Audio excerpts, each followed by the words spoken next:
Definition बताना glaucoma का, what is glaucoma. ठीक है,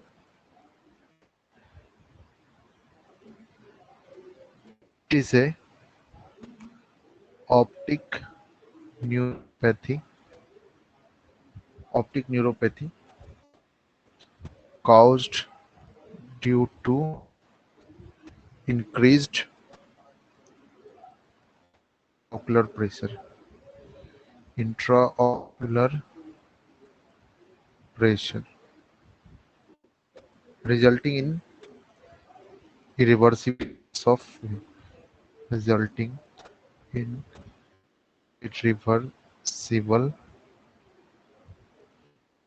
loss of vision। क्लियर, मतलब एक तरह का ऑप्टिक न्यूरोपैथी। ठीक है, ऑप्टिक न्यूरोपैथी जो कि क्यों होता है, due to increased intraocular pressure, मतलब इंट्राऑकुलर इंक्रीज्ड है जो कि डैमेज कर रहा है, आई को डैमेज कर रहा है, जिसके कारण क्या हो रहा है, irreversible loss of vision, irreversible loss of vision हो रहा है। ठीक है, अब इंट्राऑकुलर प्रेशर क्यों बढ़ रहा है, इंट्राऑकुलर प्रेशर क्यों बढ़ रहा है, इंट्राऑकुलर प्रेशर वाई, इन दिमाग में ऐसा आ रहा होगा, इंट्राऑकुलर प्रेशर क्यों बढ़ रहा है। अब देखो, ये आईज, ठीक है, ये ओके। अब आई है तो आई में क्या हो रहा है, कुछ इनफ्लो होता है, फ्लूइड इनफ्लो, ठीक है, और कुछ आउटफ्लो होता होगा। ठीक है, इन एक्वस ह्यूमर का होता है ना आई में, मतलब एक्वस आ रहा होगा या आउटफ्लो हो रहा है एक्वस ह्यूमर। ये एक नॉर्मल फिजियोलॉजी, नॉर्मल फिजियोलॉजी है, कुछ एक्वस है, कुछ एक्वस ह्यूमर निकल जाता है। लेकिन अब क्यों इंट्राओकुलर प्रेशर बढ़ा, भी क्यों बढ़ रहा है, इसका तो दो ही कारण ना हो सकता है, इसका इसका दो ही कारण हो सकते हैं। एक तो पहले कि इनफ्लो क्या हो,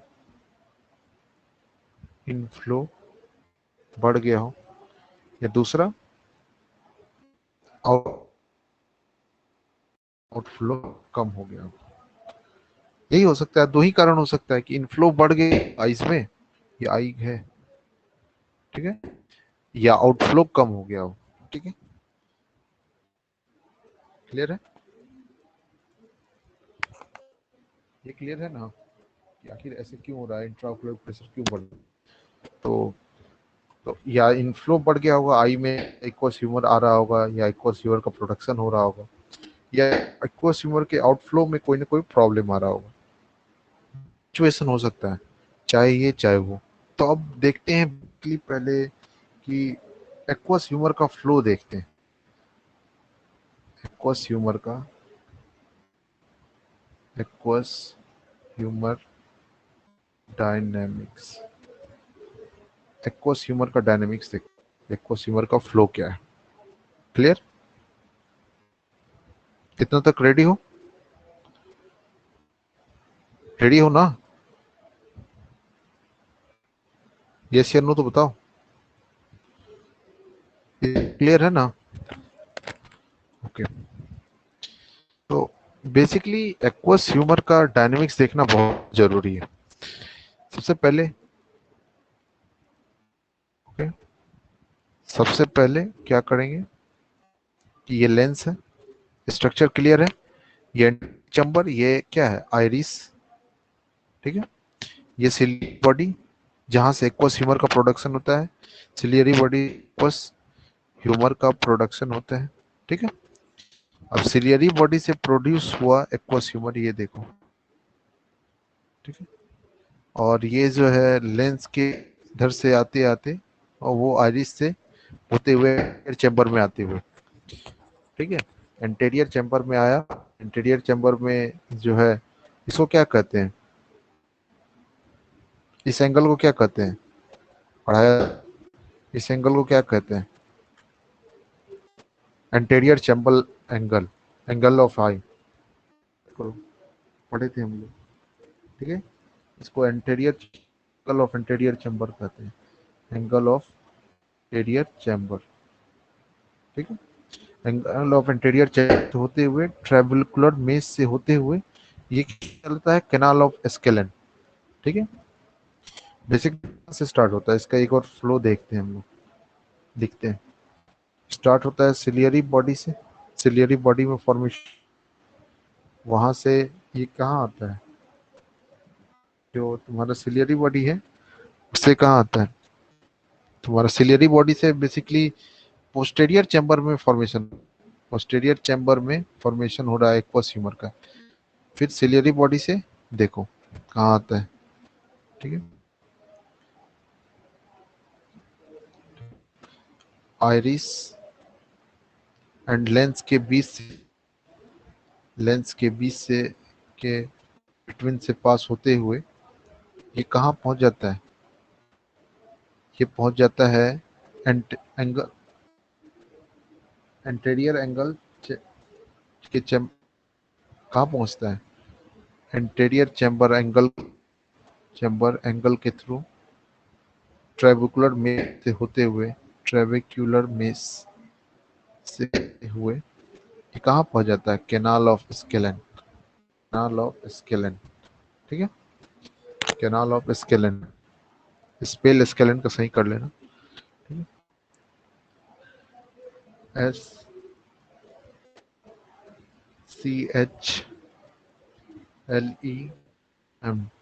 कैनाल ऑफ स्क्लेम्स, ठीक है। अब कैनाल ऑफ स्क्लेम से कहा जाता है, कैनाल ऑफ स्क्लेम से, कैनाल ऑफ स्क्लेम से जो है दो तरह के जाता है, ठीक है। कन्वेंशनल फ्लो जो है, कन्वेंशनल फ्लो कहाँ, जो ये कन्वेंशनल फ्लो है, और ये देखो इसका दो तरीका है, ठीक है। एक तो कन्वेंशनल फ्लो है जो देख रहे हो, ये कौन सा फ्लो है, ये कन्वेंशनल देख रहे हो, ये conventional pathway, conventional pathway, conventional pathway, ठीक है। कहाँ से कन्वेंशनल पाथवे हुआ, basically angle of interior chamber के थ्रू ये जो पास हो रहा है, ये पाथवे इंटीरियर एंगल के थ्रू जा रहा है, ठीक है।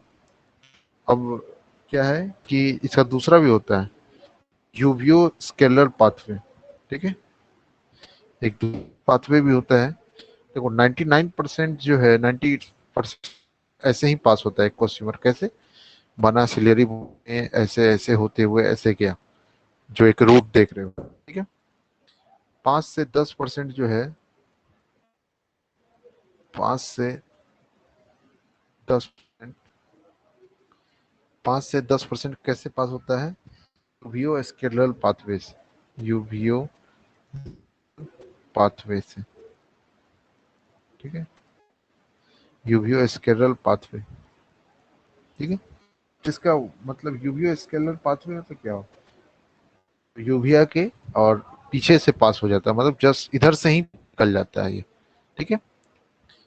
तो दो तरह का पाथवे, ठीक है, मेन पाथवे यही है जो हम लोग देख रहे हैं, ठीक है, स्क्रीन। और दूसरा है यूवीओ स्केलर पाथवे, 5 से 10% वो जाता है, बैक से ही पास हो जाता है, ठीक है, समझ गए।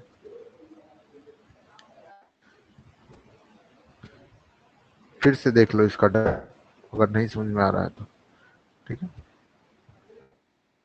ये क्या, आइरिस है, ठीक है, ये कॉर्निया है, कॉर्निया है, ठीक है। यहाँ पर क्या हो,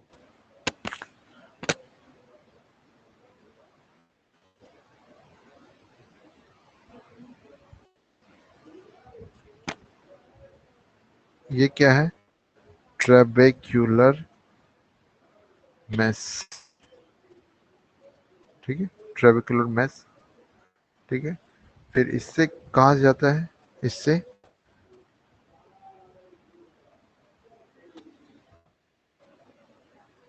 इससे होते हुए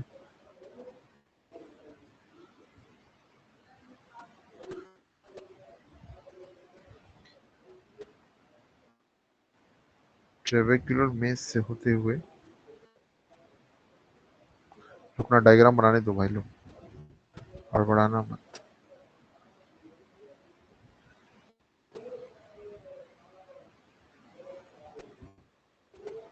ठीक है।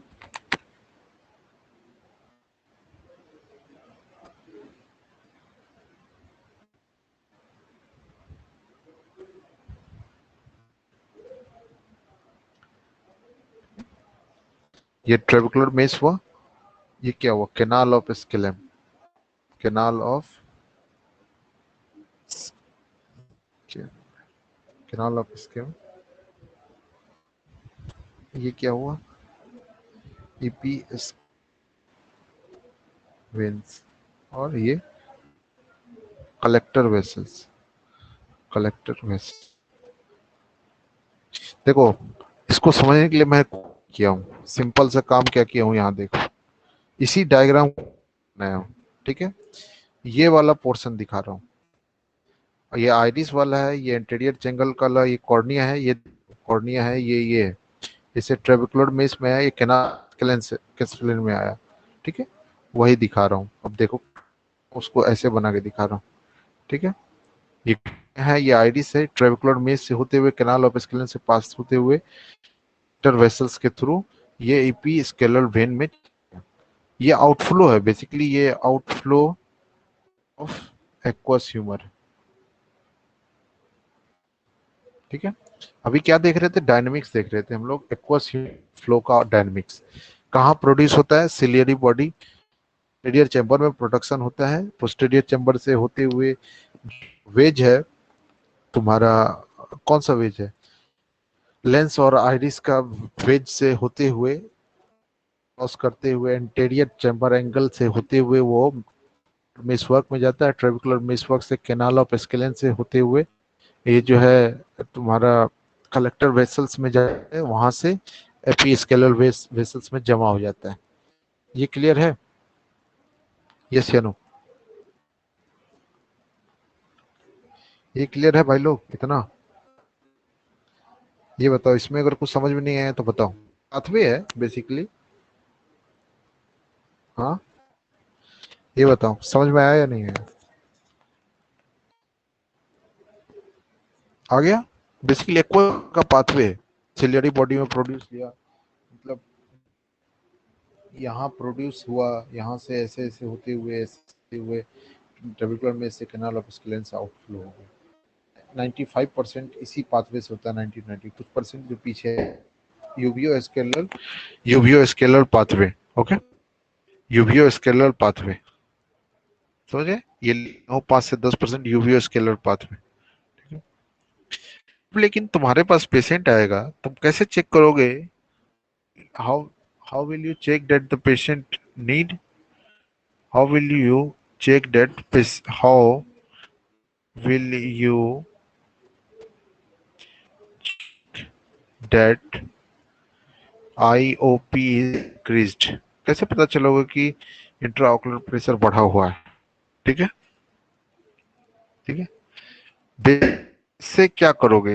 एक डिवाइस आते हैं, उससे चेक करोगे, टोनोमीट्री, टोनोमीट्री करोगे। अभी बताएंगे क्या करना है टोनोमीट्री, ठीक है। टोनोमीट्री क्या करेगा? हेल्प करेगा इंट्राऑकुलर प्रेशर को चेक करने में, इंट्रा ऑक्यूलर इंट्राऑक्यूलर प्रेशर करने में, ठीक है। इंट्राऑक्यूलर प्रेशर को चेक करने में मदद लेकर, ठीक है, ओके। और चैम्बर को भी स्टडी करना होगा, तो क्योंकि एंटीरियर पता चलेगा कि आउटफ्लो में कोई ऑब्स्ट्रक्शन है या नहीं है, एंटीरियर चैम्बर को देखना होगा। वो किससे देखे हुए? गोनियोस्कोपी, गोनियोस्कोपी, गोनियोस्कोपी काम करेगा, गोनियोस्कोपी हेल्प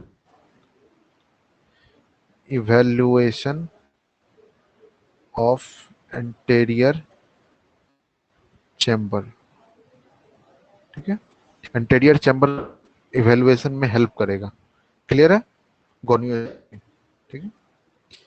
और वो आई में क्या कर रहा है, उसके लिए क्या करना होगा, evaluation of optic disc, evaluation of optic disc, ठीक है। ऑप्टिक डिस्क को भी पड़ेगा कि आखिर इंट्राओकुलर प्रेशर के कारण ऑप्टिक डिस्क का क्या हुआ है, क्या उसमें चेंजेस आ रहा है, उसको भी तो देखना पड़ेगा, ठीक। और पेरीमीट्री, पेरीमीट्री, पेरीमीट्री, ओके। पेरीमीट्री का हेल्प लोगे किसके लिए, to check evaluation of visual eye field, visual eye, ये क्या है, इन्वेस्टिगेशंस, इन्वेस्टिगेशंस, ठीक, डायग्नोस करने के लिए, ठीक है। इन्वेस्टिगेशंस है डायग्नोस करने के लिए, ठीक है।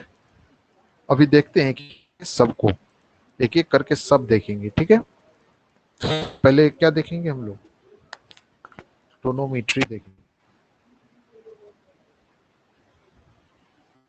लिख लो पहले फास्ट जल्दी।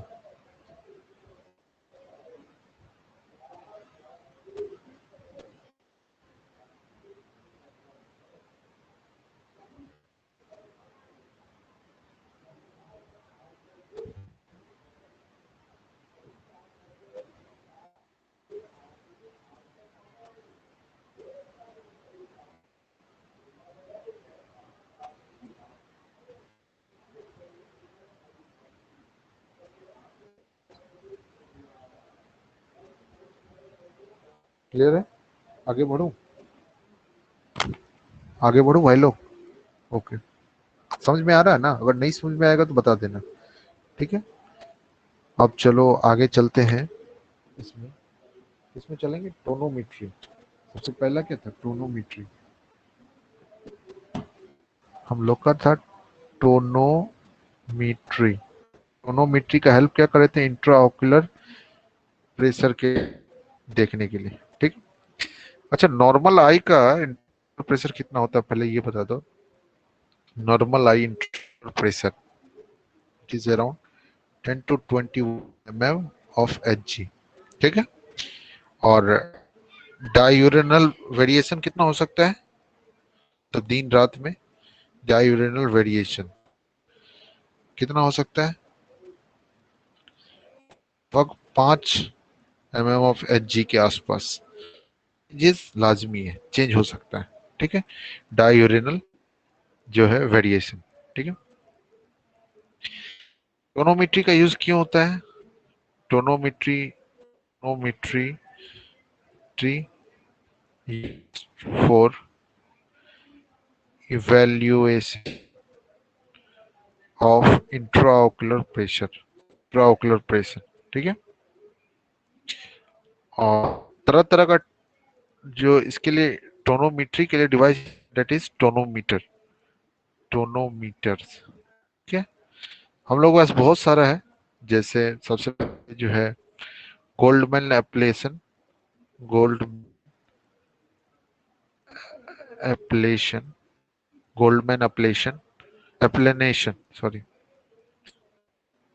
Goldman applanation, applanation tonometer, Goldmann applanation tonometer, okay, Goldmann applanation, ठीक है, ओके, क्लियर है, ठीक है। और ये जो है गोल्ड स्टैंडर्ड है, ठीक है, गोल्ड स्टैंडर्ड, गोल्ड स्टैंडर्ड है, ठीक है। इसमें क्या है, इसका एक ही लिमिटेशन है, इसका लिमिटेशन क्या है, लिमिटेशन, लिमिटेशन भी पढ़ना होगा, it's requires corneal surface, regular corneal surface, regular corneal surface चाहिए, रेगुलर कॉर्नियल सरफेस चाहिए इसके लिए, ठीक है, क्लियर। और जो है रेगुलर कॉर्नियल सरफेस, और गोल्ड स्टैंडर्ड ये है। क्लियर है? एक minute.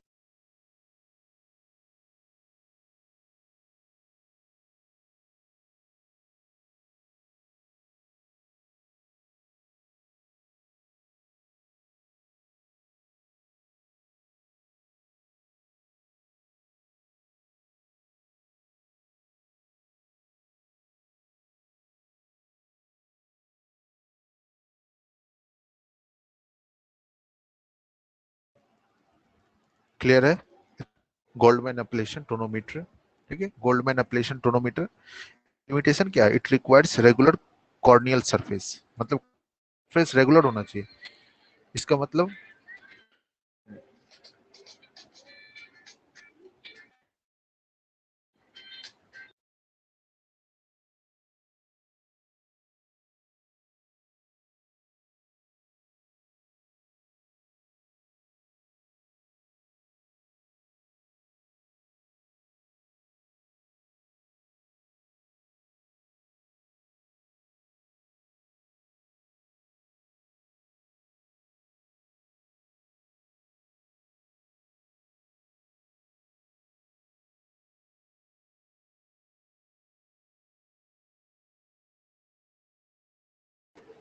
Okay, sorry for disturbance. Okay, तो गोल्डमैन एप्लेशन टोनोमीटर जो है ये गोल्ड स्टैंडर्ड है। ठीक है, लेकिन इसका लिमिटेशन है कि इसमें रेगुलर कॉर्नियल सरफेस चाहिए। समझ रहे हो? रेगुलर कॉर्नियल सरफेस मतलब कोई ना कोई इसमें ये नहीं होना चाहिए, कैटरेक्ट वाला पेशेंट नहीं होना चाहिए। दूसरा है टोनो पेन। टोनो पेन जो है वो उसका जो है ये तुम्हारा जो है टोनोमीटर ऑफ चॉइस होता है। Tonometer of choice for irregular, tonometer of choice for irregular cornea. Irregular cornea के लिए जो होता है इसको टोनो पेन को यूज किया जाता है। तीसरा है रिबाउंड टोनोमीटर। Rebound tonometer. ठीक है, रिबाउंड टोनोमीटर। ठीक है, ये सेल्फ यूज, ये सेल्फ यूज के लिए होता है या होम यूज टोनोमीटर होता है। होम बेस्ड टोनोमीटर होता है। ठीक है, रिबाउंड टोनोमीटर उसको कहा जाता है। तीसरा, चौथा नॉन कॉन्टैक्ट टोनोमीटर। चौथा नॉन कॉन्टैक्ट टोनोमीटर। ठीक है, लिखो इसको।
ये पापा ये जो है पाराथायरॉइड हार्मोन है। ठीक है, हार्मोनल इंजेक्शन है।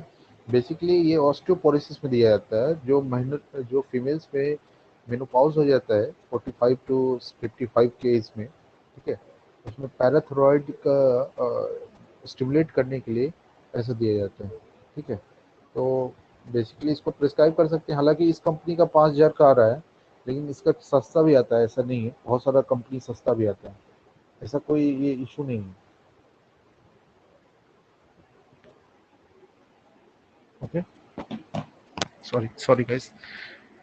तो बेसिकली हम लोग कहाँ थे? ठीक है, नॉन कॉन्टैक्ट टोनोमीटर पे थे। ठीक है, नॉन कॉन्टैक्ट टोनोमीटर। ठीक है, अब गोल्डमैन एप्लेशन टोनोमेट्री देखने का है, ऐसा दिखता है। ठीक है, Goldmann applanation tonometer, Goldmann applanation, Goldmann applanation tonometer, tonometer, Goldmann applanation tonometer. Okay, Goldmann applanation tonometry ऐसे करते हैं।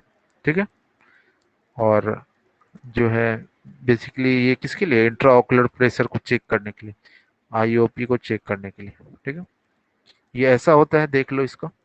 ठीक है, ये ऐसा होता है।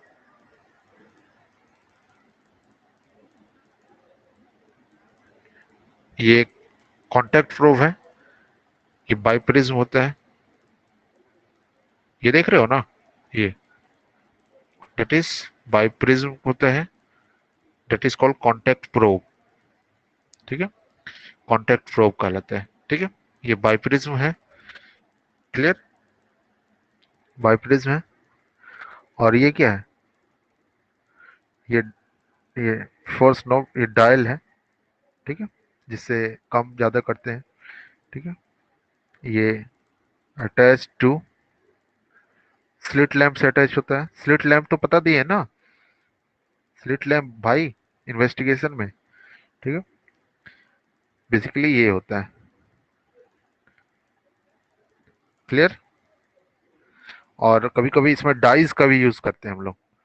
ठीक है, डाइस का भी यूज करते हैं देखने के लिए, फिल्म के लिए। ठीक है,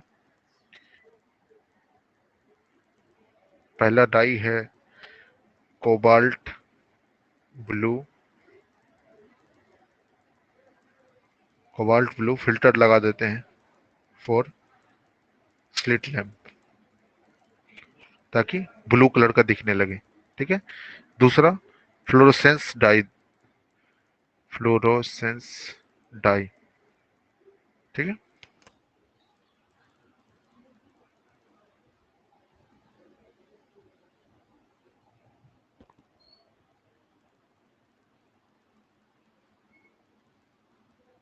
क्लियर है, ऐसा रहता है ये। ठीक है, इसमें इमेज बनता है। बेसिकली हम लोग इसका किसका यूज करते हैं, इंट्राओकुलर प्रेशर के लिए यूज करते हैं। ठीक है,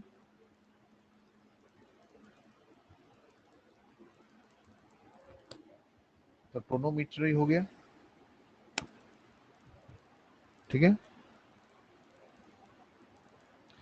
अब जो है हम लोग किसको देखना जा रहे हैं, टोनोमेट्री तो हो गया, इंट्राओकुलर प्रेशर। अब गोनियोस्कोपी करने जा रहे हैं। गोनियोस्कोपी के थ्रू क्या होगा, हम लोग एंटीरियर चैम्बर का इवेल्युएशन कर पाएंगे। क्लियर है, तो अब देखो हम लोग यहाँ पहुंच गए हैं, दूसरा वाला gonioscopy.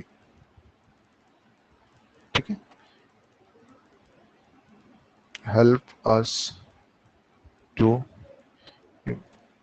evaluate anterior chamber of eye।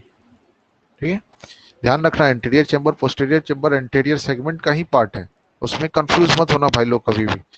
ठीक है, एंटीरियर चैम्बर को देखने में मदद मिलता है। ठीक है, और जो है तुम्हारा गोनियोस्कोप है। अब गोनियोस्कोप कैसा होता है, ये देखो, ये 4 मिरर है। ठीक है, 3 मिरर भी आता है।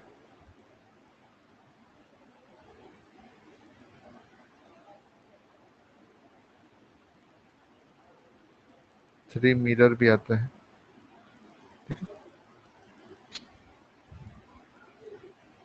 ये 4 मिरर है। ठीक है, 3 मिरर भी आता है गोनियोस्कोप। ठीक है,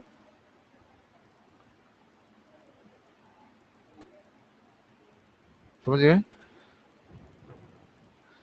अब गोनियोस्कोपी समझ में। अब देखो कभी कभी क्या होता है कि हम लोग जो है गोनियोस्कोप, जो है गोनियोस्कोप को हम लोग स्लिट लैंप के साथ यूज करेंगे ना, स्लिट लैंप के साथ यूज करते हैं, तो that is called biomicroscope, bio microscope.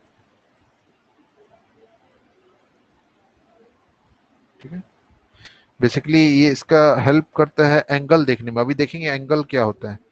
Angle देखने में हेल्प करता है। ठीक है, अभी देखेंगे सबका क्या होता है। तो गोनियोस्कोपी समझ में आया, एंटीरियर चेंबर ऑफ आई को देखने के लिए हेल्प करता है। एंटीरियर चेंबर मतलब कौन सा, ये वाला, ये इसके बाद लेंस के बाद वाला जो हमारा एरिया है, ये वाला एरिया आइरिस और कॉर्निया के बीच में, इसका इवेल्युएशन करने में हेल्प करता है गोनियोस्कोप। ठीक है, क्लियर। अब देखो, गोनियोस्कोप 3 मिरर 2 मिरर दोनों का होता है। गोनियोस्कोप का जब स्लिट लैम्प के साथ यूज करते हैं तो that is called biomicroscope. Okay, अब देखो, ध्यान से देखना। ठीक है, ये सिलियरी बॉडीज है। ठीक है, सिलियरी बॉडी है।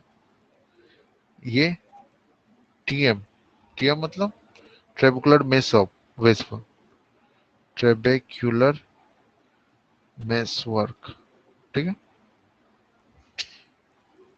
अब देखो, अगर ट्रेबेकुलर मेश वर्क, इसमें देखो एक पतला सा लाइन है। ठीक है, देख रहे हो, ये अगर विजिबल है, ठीक है, तो उसके आधार पर ही हम लोग दो पार्ट करते हैं इसका। If trabecular meshwork is visible, इसका मतलब खुला हुआ है, ओपन एंगल है, open angle. If trabecular meshwork is not visible, मतलब क्लोज्ड एंगल। मतलब बेसिकली जो ये वाला है, यहाँ देखो, अगर ये दिख रहा है, ये दिख रहा है, तो इसका मतलब ये ओपन है, खुला हुआ है। ठीक है, यहाँ देख रहे हो, ये सॉरी, ये अगर दिख रहा है तो इसका मतलब खुला हुआ है, ओपन एंगल है।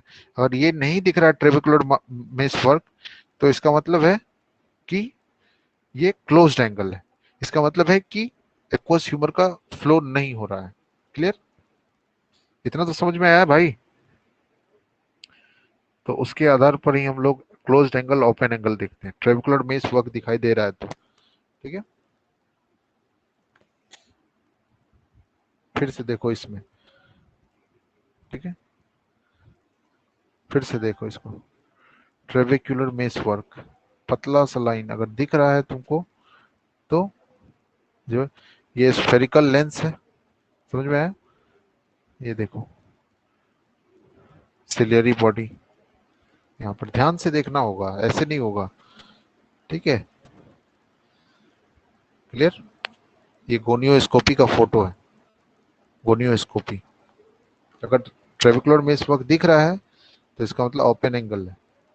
अगर जो नहीं दिख रहा है तो डेट इज क्लोज्ड एंगल।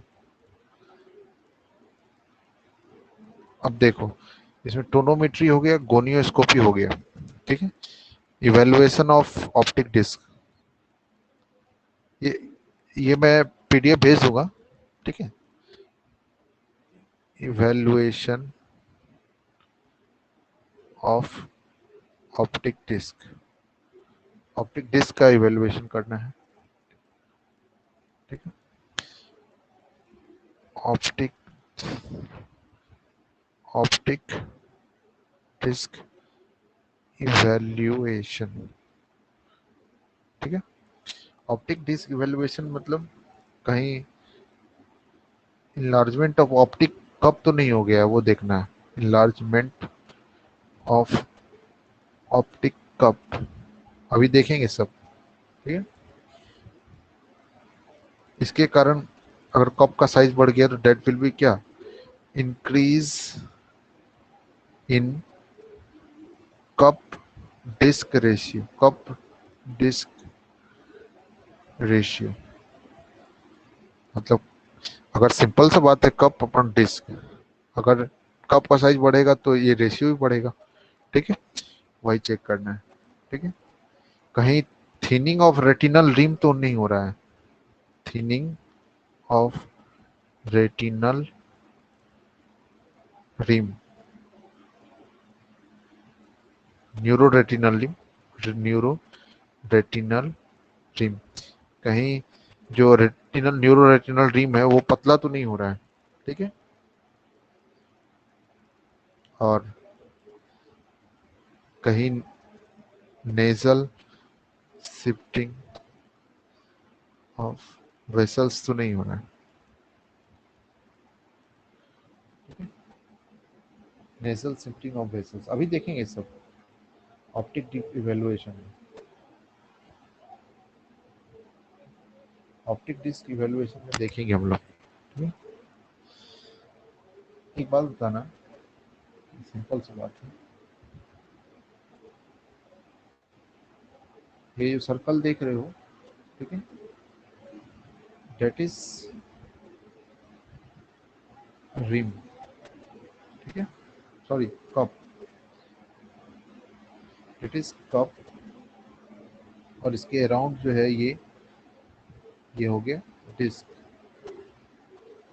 ठीक है, क्लियर है। अभी देखो यहाँ पे नॉर्मली क्या होता है, नॉर्मली ये हुआ रिम, ठीक है, डिस्क या कह सकते हो ये हुआ कप। ठीक है,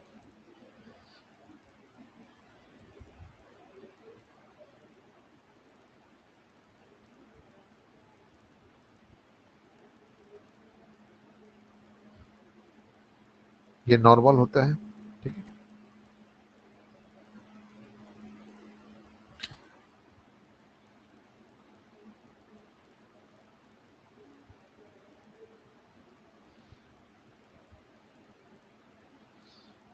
अगर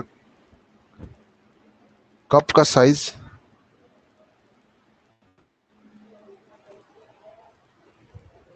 कप का साइज अगर बढ़ गया तो ये देख रहे हो इसका शिफ्टिंग इधर हो गया। ठीक है, ये खास करके ग्लोकोमा में होता है। ठीक है, अभी पढ़, ग्लोकोमा में ऐसा हो जाता है। ठीक है, देखो ग्लोकोमा का डिवीजन पढ़े थे ना, एक close angle, close angle, open angle, इससे समझ में आया। इससे समझ में अगर थोड़ा सा भी नहीं भी आया है तो रुकना, एक डायग्राम बाद में अभी आ रहा है वो देखने के बाद क्लियर हो जाएगा। बेसिकली हम लोग ग्लोकोमा को डिवाइड किए दो पार्ट में, एक ओपन एंगल एक क्लोज एंगल। अगर ट्रेबेकुलर मेशवर्क खुला हुआ है तो that is open, open angle. अगर नहीं दिख रहा है, बंद है, तो इसका मतलब है क्लोज्ड एंगल। ओके, अब इसमें देखो ऑप्टिक डिस्क में नॉर्मल ऐसा होता है। ठीक है, डिस्क कप का रेशियो नॉर्मल ऐसा होता है। ठीक है, कप छोटा होता है, डिस्क बड़ा होता है। अगर क्या हुआ कि ग्लोकोमा में क्या होता है कि डिस्क का रेशियो छोटा, डिस्क कप डिस्क रेशियो जो होता है छोटा हो जाता, इंक्रीज हो जाता है। ठीक है, ऑप्टिक डिस्क का जो कप का साइज है, देख रहे हो कप का साइज बढ़ गया, जिसके कारण क्या हुआ, रिम का थिनिंग हो गया, रिम जो है पतला हो गया, और शिफ्टिंग ऑफ वेसल्स देख रहे हो, वेसल्स जो है शिफ्ट हो गया। तो ये बेसिकली होता है ऑप्टिक इवेल्युएशन में, चेक करना होता है कि कहीं ऐसा तो नहीं हो गया, कहीं ऐसा तो नहीं हो गया। ठीक है, ये नॉर्मल है, कप का साइज देख रहे हो। एबनॉर्मल क्या होगा, एबनॉर्मल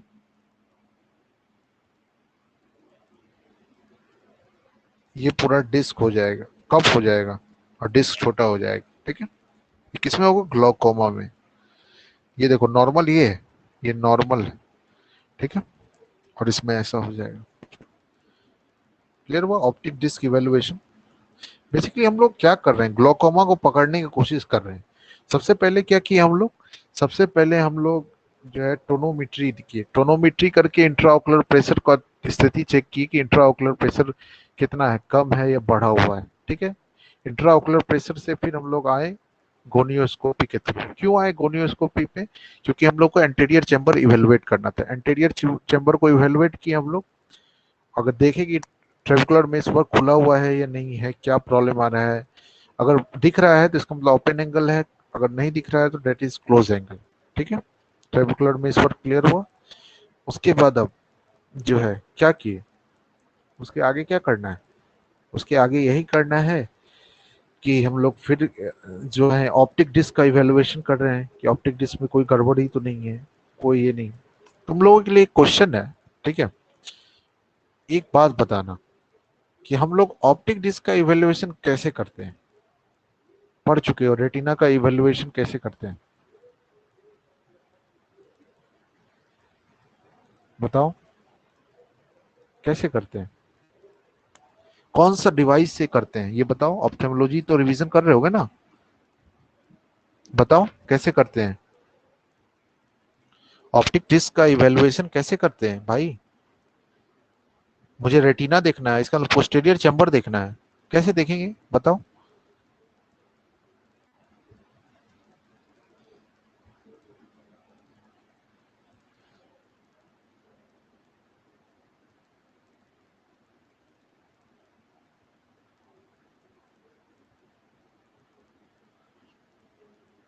बताओ ना यार, कैसे देखते हैं,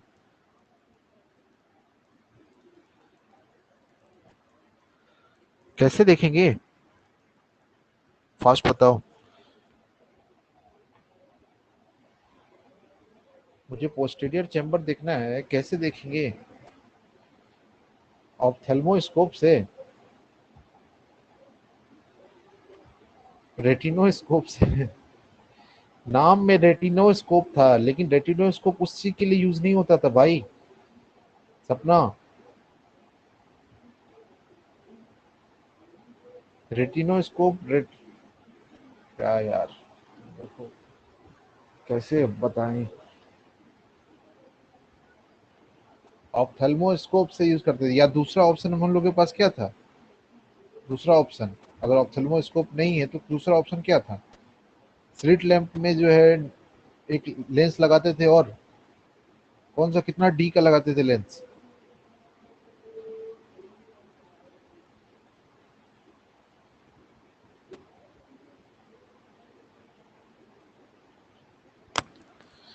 यार तुम लोग कमाल करते हो पांडे जी। ठीक है, ग्लाउकोमा का ही क्लियर हुआ, ऑप्टिक डिस्क का इवेल्युएशन किए। उसके बाद अब चौथा क्या बचा मेरे पास, पेरीमीट्री।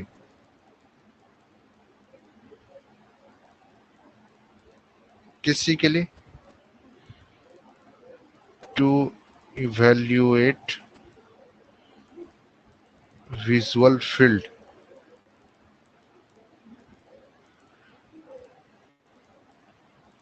विजुअल फील्ड का इवेल्युएशन करने, ठीक है।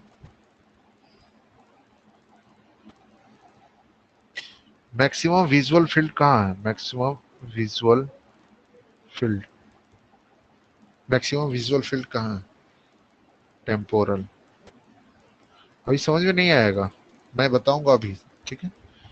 मिनिमम विजुअल फील्ड कहाँ है, सुपीरियर, सुपीरियर, ठीक है। 90 टू 100 डिग्री और 40 टू 50 डिग्री, ये देखो, अब समझ में आएगा।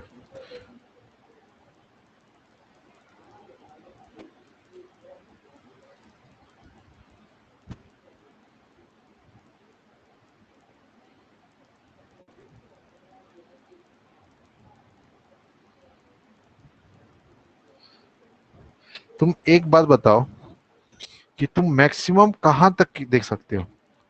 तुम्हारा फील्ड एक ऊपर है, एक नीचे है, एक नेजल है, एक टेम्पोरल है, ठीक है। इधर टेम्पोरल है, इधर सुपीरियर है, इधर नेजल है, इधर डाउनवर्ड। सबसे ज्यादा तुम किधर देख सकते हो, आंख घुमा के देखो कितना एंगल मैक्सिमम देख सकते हो। आई गेस टेम्पोरल व्यू में तुम बहुत ज्यादा एंगल कवर कर पाओगे सबसे ज्यादा, ठीक है, सबसे ज्यादा। इसीलिए मैक्सिमम टेम्पोरल लिखा हुआ, 90 टू 100 डिग्री सेल्सियस तक, सॉरी 100 डिग्री तक तुम जो है तुम्हारा विजुअल फील्ड हो सकता है। ये क्लियर है। और सुपीरियर में सबसे कम संभावना होता है, क्योंकि तुम खुद देखो सुपीरियर में तुम मैक्सिमम पार्ट नहीं देख पाओ, क्योंकि तुम्हारा फ्रंटल बोन आ जाएगा, ठीक है। तो सबसे कम सुपीरियर का होता है, सबसे ज्यादा मैक्सिमम टेम्पोरल का आता है। इतना क्लियर है, ये समझ में आया। पेरीमेट्री से बेसिकली हम लोग विजुअल फील्ड का एनालिसिस करते हैं। और नॉर्मल विजुअल फील्ड कैसा होता है, मान लो ये डायग्राम बना है, ठीक है। तो ये तुम्हारा मान लो नेजल है व्यू, ये टेम्पोरल है, सुपीरियर है, ये इंफीरियर है, ठीक है। कोई एक ऐसा जगह होगा जहां पे तो ब्लाइंड स्पॉट होगा, मान के चलो ये एक जैसा ब्लाइंड स्पॉट का विजन है, मतलब क्योंकि ब्लाइंड स्पॉट का पे विजन नहीं, लेकिन वो तो कहीं ना कहीं एक आंख में एक ऐसा प्लेस आता होगा ना जहाँ पे ब्लाइंड स्पॉट पे भी लाइट गिरता होगा। एक कोई भी ऑब्जेक्ट तुम देख रहे हो, सपोज कोई तुम ऑब्जेक्ट चिंटू को देख रहे हो, ठीक है, तुम आंख से अपना देख रहे हो, ठीक है, इससे रेज निकल रहा होगा, आंख में आ रहा होगा, ठीक है, और कोई तो एक ऐसा रेज होगा जो ब्लाइंड स्पॉट पे आ रहा होगा, ठीक है।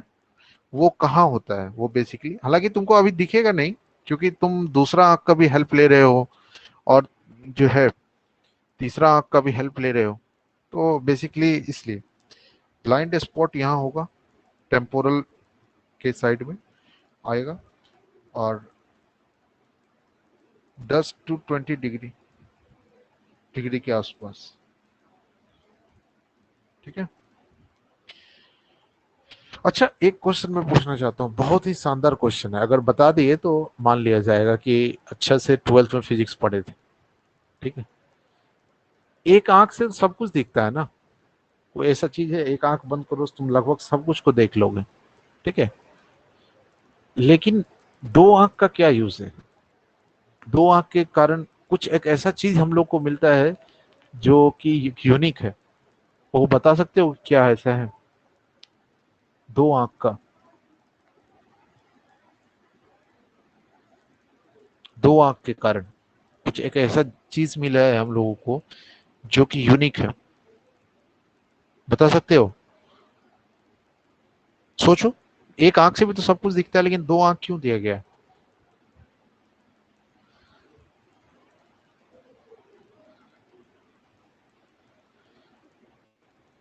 हम्म,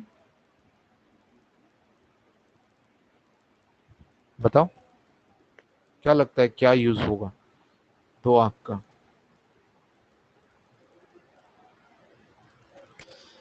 क्या यूज होगा दो आंख का? 3D ऑब्जेक्ट, बहुत सही जवाब भाई। पता है, तुम एक आंख बंद करके डेप्थ का पता नहीं लगा सकते हो, जैसे कुआं को देख सकते हो, सपोज एक एग्जांपल, जैसे एक एग्जांपल बता रहा हूँ, ये कुआं है, तुम एक आंख से भी कुआं देख सकते हो, लेकिन इसका एग्जैक्ट डेप्थ का तुम पता नहीं कर सकते हो। 2D तुम ऑब्जेक्ट देख सकते हो, लेकिन 3D तुम एक आंख से ये नहीं पता कर पाओगे ये कितनी दूरी पे है, लेकिन दो आंख से लगभग तुम एक अंदाजा लगा सकते हो कितनी दूरी पे है, अगर तुमको डिस्टेंस का अनुमान होगा तो, ठीक है। ये खास बात है, इसको ध्यान रखना। भगवान दो आंख इसीलिए दिए हैं ताकि हम लोग 3D वर्ल्ड में 3D बन सके, ठीक है। तो ये नॉर्मल विजुअल फील्ड समझ में आया कि नॉर्मल आदमी का विजुअल फील्ड पेरीमीट्री से कि बस एक जो है ब्लाइंड स्पॉट होगा 10 to 20 डिग्री के आसपास, यहाँ पे फिक्सेशन करना होगा टेम्पोरल व्यू। ये नॉर्मल पेरीमीट्री, ठीक है। अब थोड़ा थोड़ा एबनॉर्मल देखते हैं। अब एक एग्जांपल बता रहे हैं कि जैसे एक पेशेंट है, वो आया तुम्हारे पास, कभी कभी क्या होता है कि ये तो डैमेज है, यहाँ तो कुछ नहीं दिखेगा, साथ में धीरे धीरे क्या होता है यहाँ डैमेज होने लगता है इसके आसपास, इसके आसपास वाले रीजन। तो डेट इज कॉल्ड पारा सेंट्रल स्कोटोमा, मतलब लॉस ऑफ विजन स्कोटोमा, पारा सेंट्रल, ठीक है। धीरे धीरे अगली बार आया, अगली बार उसमें क्या हुआ पेशेंट का, ठीक है, देखो एक दूसरा पेशेंट है, उसका यहाँ पे धीरे धीरे होते होते ये पूरा जो है एक रीजन ही नहीं दिख रहा, ये चला गया, ठीक है,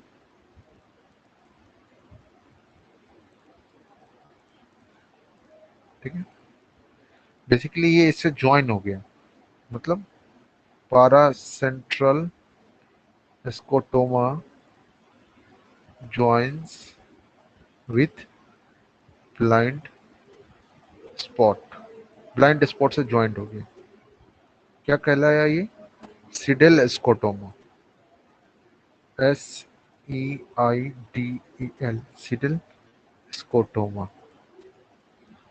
ठीक है। तो पहला कंडीशन क्या हुआ, ये पारा सेंट्रल स्कोटोमा, दूसरा कंडीशन सिडेल स्कोटोमा, ठीक है। तीसरा कंडीशन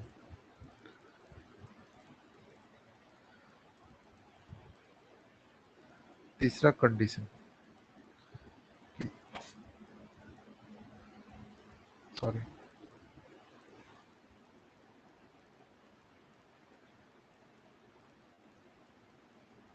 जो है ये बढ़ते गया बढ़ते गया बढ़ते गया बढ़ते गया, और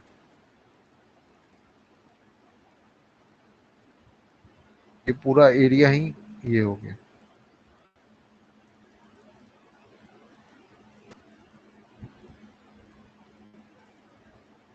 ठीक है, that is arcuate, arcuate scotoma, arcuate stotoma, that is also called as Xerum scotoma, Xerum scotoma।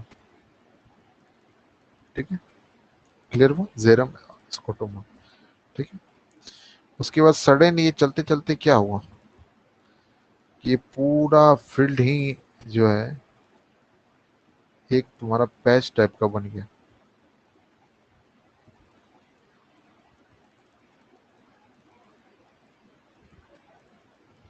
सब ज्वाइन होके।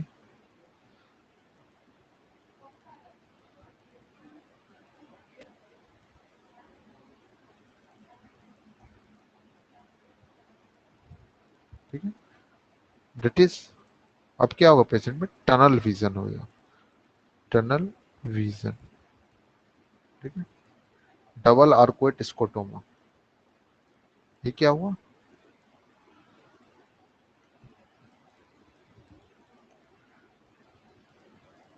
डबल आर्क्यूएट स्कोटोमा, मतलब ये आई फील्ड का लॉस हो रहा है, बेसिकली हम लोग क्या पढ़ रहे हैं। ठीक है, आई फील्ड का लॉस पढ़ रहे हैं। कभी कभी यहाँ भी एक ऐसा ऐसा हो जाता है, that is nasal straps. Exam में डायग्राम आएगा, इसका नाम पूछेगा, डबल आर्कुएट स्कोटोमा, ठीक है, आर्कुएट स्टोमा। ठीक है, हो सकता है इसका आर्कुएट स्टोमा के बदले जेरम स्कोटोमा दे देगा। ठीक है, पारासेंट्रल स्कोटोमा, ये क्लियर होना चाहिए। ठीक है, ठीक है,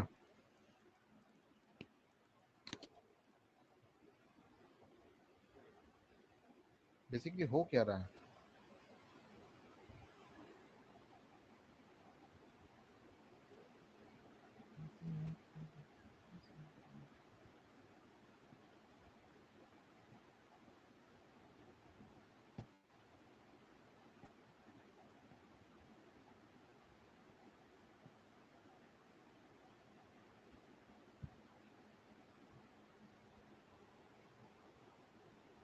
ठीक है, लिख लिया, आगे बढ़ो, आगे बढ़ो भाई लोग, आगे बढ़ो,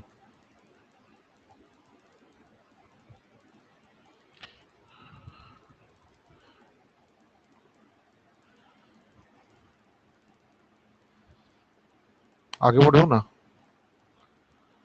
बताओ तो सही, लिख लिया या नहीं लिखा।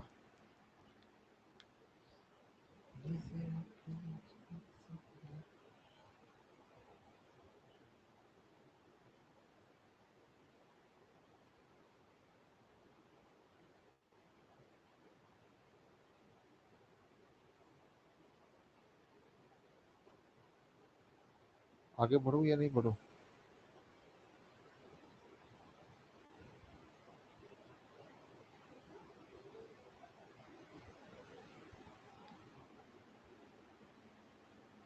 भाई लोग आगे बढ़ो या नहीं बढ़ो। ओके, तो बेसिकली अब जो है हम लोग जा रहे हैं पेरीमेट्री में, देख रहे हैं क्या हो रहा है पेरीमेट्री, पेरीमेट्री में क्या हो रहा है। एक तो पारा सेंट्रल स्कोटोमा हो रहा है, पारा सेंट्रल स्कोटोमा से स्टार्ट हुआ, फिर सीडेल स्कोटोमा हुआ। ठीक है, फिर रोइनी नेजल स्ट्रेप्स, नेजल स्ट्रेप। ठीक है, फिर आर्क्यूएट स्कोटोमा हुआ, आर्क्यूएट स्कोटोमा, फिर डबल आर्कुएट स्कोटोमा, ठीक है। फिर उसके बाद टोटल स्कोटोमा, मतलब कंप्लीट, पूरा चला गया, ठीक है। तो पेरीमेट्री में बेसिकली यही हो रहा है। क्लियर है?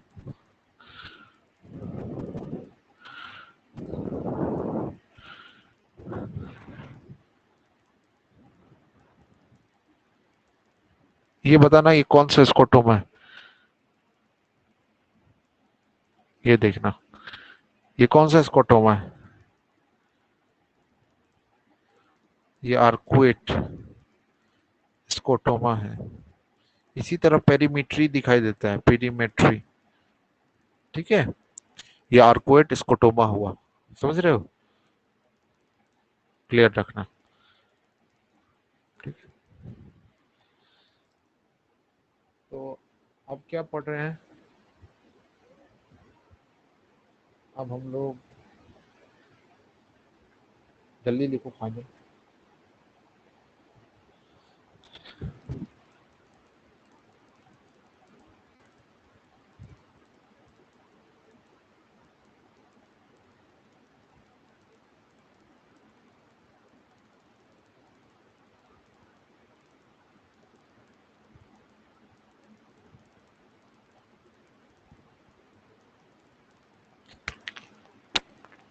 अब हम लोग टाइप्स ऑफ ग्लोकोमा पढ़ेंगे। टाइप्स ऑफ ग्लोकोमा, पहला पढ़ेंगे प्राइमरी कंजेनाइटल ग्लोकोमा, ठीक है। दूसरा पढ़ेंगे प्राइमरी एंगल क्लोजर ग्लोकोमा, ठीक है। उसके आगे पढ़ेंगे प्राइमरी एंगल ओपन ग्लोकोमा, ठीक है। उसके बाद फिर उसका मैनेजमेंट पढ़ेंगे, मैनेजमेंट पढ़ेंगे, ठीक है। तो क्या करते हैं कि 10 मिनट का ब्रेक रखते हैं, ठीक है। अभी बज रहा है 4:05, 4:15 में हम लोग मिलेंगे, ठीक है? ओके, 4:15 में मिलेंगे हम लोग। अभी ब्रेक लेते हैं 10 मिनट का, उसके बाद फिर टाइप्स ऑफ ग्लाइकोमा से स्टार्ट करेंगे, ठीक है, उसका मैनेजमेंट। 10 मिनट का ब्रेक है, 4:15 में हम लोग मिलेंगे। ओके।